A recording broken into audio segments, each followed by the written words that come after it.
Monsoon उद्या तळकोकणात दाखल होण्याची शक्यता, तर 11 जूनला मुंबईमध्ये आनंदसरी बरसणार. कोकण किनारपट्टीवर जोरदार पावसाचा अंदाज.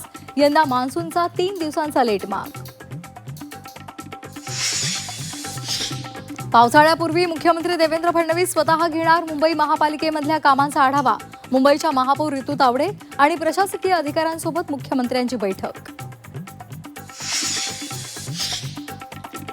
मुंबईकरांचा रिक्षा प्रवास महागणार. 1 जुलैपासून किमान भाडं 27 रुपये होण्याची शक्यता. रिक्षा भाडेवाढीचा प्रस्ताव आरटीओकडे सादर. विधान परिषद निवडणुकीमध्ये महाविकास आघाडीवर मोठी नामुष्की.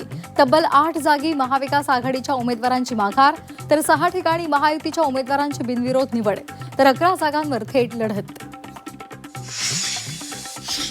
नाशिकमध्ये गीते बंधूंच्या बंडखोरीमुळे हाय व्होल्टेज ड्रामा. गणेश गीतेंची माघार, मात्र अखेरपर्यंत झुंजवत ठेवूनही गोकुळ गीतेंची माघार नाहीच.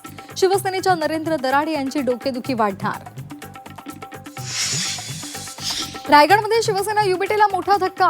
नितेश राणेंसोबत येऊन अर्ज माघारी घेणाऱ्या बाळ मानेंची हकालपट्टी, तर अनिकेत तटकरे यांची बिनविरोध निवड होऊनही महायुतीमधील धुसफूस कायम.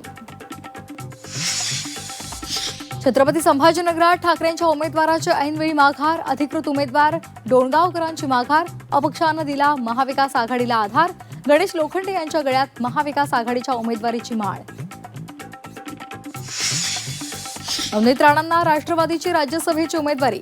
झी 24 तासला खात्रीलायक सूत्रांची माहिती. सुनेत्रा पवार यांच्या रिक्त जागी वर्णी लागण्याची शक्यता. इमाम नगरसेवक मतीन पटेलची एसआयटी कडून 7 तास कसून चौकशी झाल्याची माहिती. वरिष्ठ नेत्यांच्या सांगण्यावरून निदा खानला मदत. मतीनची एसआयटीला माहिती. नीट फेर परीक्षेचा तणाव असह्य झाल्यामुळे नागपुरात विद्यार्थिनीची आत्महत्या.